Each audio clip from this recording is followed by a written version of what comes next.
투자연구소의 유명입니다. 2022년 7월 7일 목요일 선투현신문 시작하겠습니다. 첫 번째 한국경제신문입니다. 어제는 코스피 코스닥 금리가 하락했고요. 환율은 상승했습니다. 첫 번째 기사입니다. 코스피 1년 8개월 만에 2,300이 붕괴되었습니다. 자, 이제 7월 27일에 미국이 금리를 한 번 더 0.75%의 자이언트 스텝으로 상승시킬지가 굉장히 중요한 사항이 되었습니다. 은행 예대금리차 매달 공시를 한다고 합니다. 금융위가 이르면 다음 달부터 시행하라고 하는데요.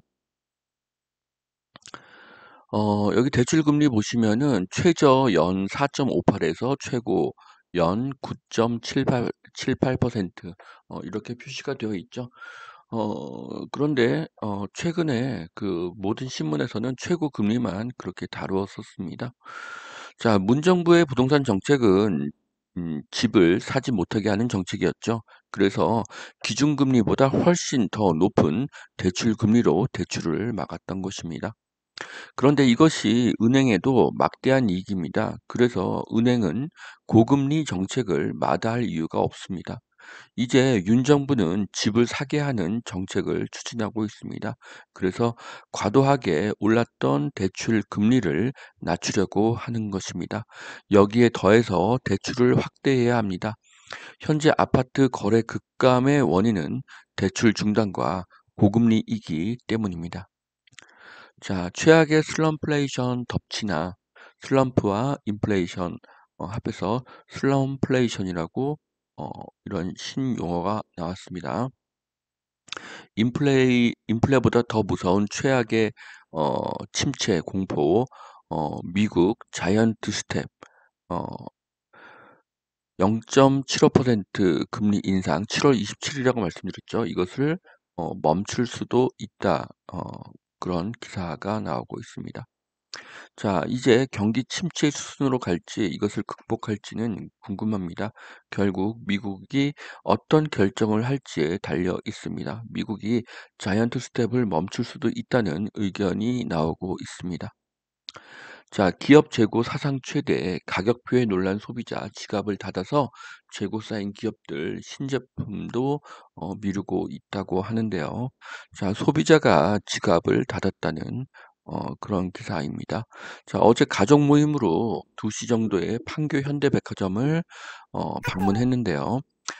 지하 6층의 주차장이 모두 가득 찼고요. 식당과 카페에는 대부분이 웨이팅이 걸려 있었습니다. 소비자가 지갑을 닫은 것은 지역별로 차이가 있는 것으로 보여집니다. 자, 서울 전셋값 4년 전보다 2억 정도가 급등했다고 합니다. 평균 4억 3천에서 6억 3천으로 껑충 뛰었다고 하는데요. 무주택자들의 탈서울 행렬이 가속화될 것이란 관측이 나왔습니다. 전세가가 4년 전보다 2억이 올랐는데 4년간 2억을 저축한 사람은 많지 않습니다. 그래서 임차인들은 서울의 빌라, 경기도의 아파트, 인천의 아파트로 이사갈 가능성이 높습니다. 자, 경기도와 인천의 저가 아파트 수요가 증가하니 6억 이하의 저가 아파트의 가격이 상승할 것입니다. 전세가가 상승을 해도 7억 이상은 대출이 되지 않으니 반전세 월세로 밀려나고 있습니다.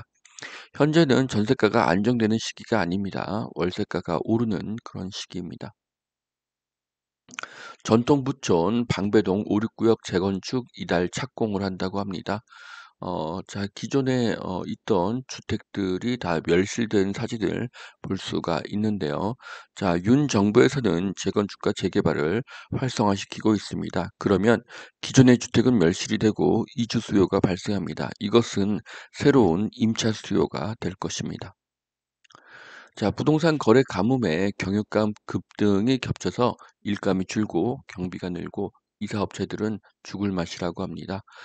가정 이사 수요가 크게 줄면서 어, 기업들의 그 이익이 크게 감소했다는 것인데요. 어, 전년 대비 35% 감소를 했고요. 어, 매출이 이제 가정이사 매출이 80% 정도를 차지하는데 반토막보다 더 줄었다는 뭐 그런 기사입니다. 자, 이사업체의 일감이 크게 줄었습니다. 이것은 부동산 거래가 줄고 이사가 줄어든 탓입니다. 내수경제에서 부동산이 차지하는 비중은 매우 큽니다. 이사, 인테리어, 대출, 가전, 가구 등 많은 소비가 일어나기 때문입니다. 이제 대출 규제를 풀고 대출 이자를 내리고 다주택자에게도 대출을 허용해서 거래가 늘어나게 유도를 해야 됩니다. 현재는 이사를 안 가는 것이 아니라 이사를 못 가는 상황입니다. 두 번째 매일경제신문 보시겠습니다. 조여오는 아래 공포, 코스피 2300 붕괴되고 있다고 합니다. 자, 이제 경기 침체의 국면으로 갈 수 있다는 두려움이 커지고 있습니다. 이런 두려움이 확산이 되면 부동산을 팔려는 사람이 늘어날 가능성이 높습니다. 그로 인해서 무주택자에게 기회가 될 수도 있습니다. 자, 미국, 유럽, 한국 경기 곧 침체될 것이다. 유가, 금리, 환율 곳곳에서 경고 신호가 나오고 있습니다. 경기 침체에 경고 신호가 나오고 있습니다. 자, 집값이 떨어지는데 중대형은 꿋꿋하다고 합니다. 자, 중대형은 아직도 저평가입니다.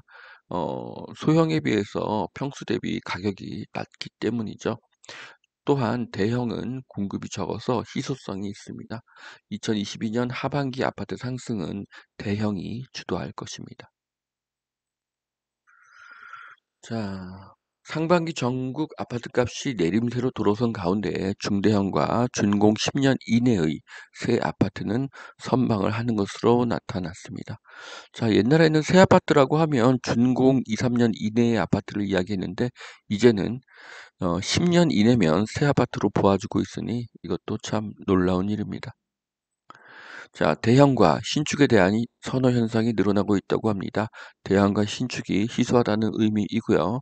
앞으로 서울의 입주 물량이 더 감소하기 때문에 이런 현상은 지속될 것입니다. 자, 경기도 반도체 장비 세계 1위 회사를 투자 유치했다고 합니다. 미국의 AMAT 회사와 투자 협약을 체결했습니다.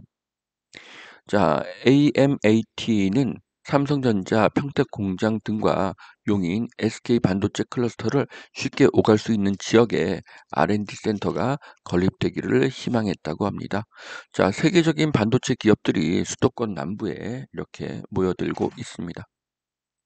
자, 그래서 삼성전자 평택 공장과 어, 용인 SK 반도체 클러스터를 쉽게 갈 수 있는 곳은 바로 용인 기흥이 됩니다. 그래서 앞으로 용인 기흥의 미래가 밝고요. 용인 기흥의 부동산의 미래도 밝습니다. 자, 여기까지 2022년 7월 7일 목요일 선천신문 마치겠습니다. 오늘도 투자에 도움이 되시길 바라고요. 오늘도 하나님은 당신을 사랑하십니다.